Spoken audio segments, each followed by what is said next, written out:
Hi guys, welcome back. Today I'm going to show you to wrap text on Photoshop.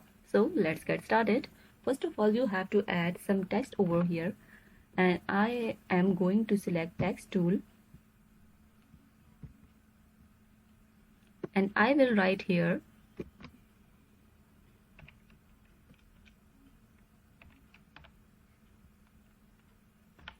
wrap.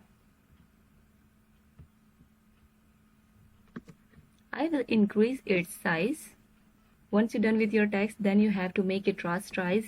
Now go to the text layer and click right over here and make it rasterize first.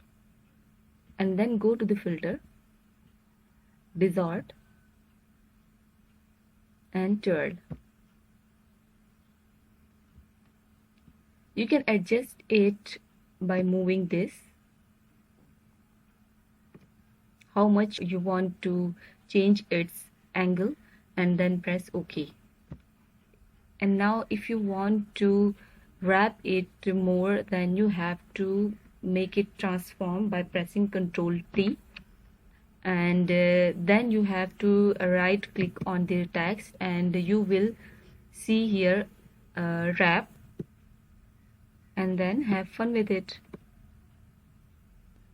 So guys, this is how to wrap text on Photoshop. So hope you like it. Thank you so much. Good luck.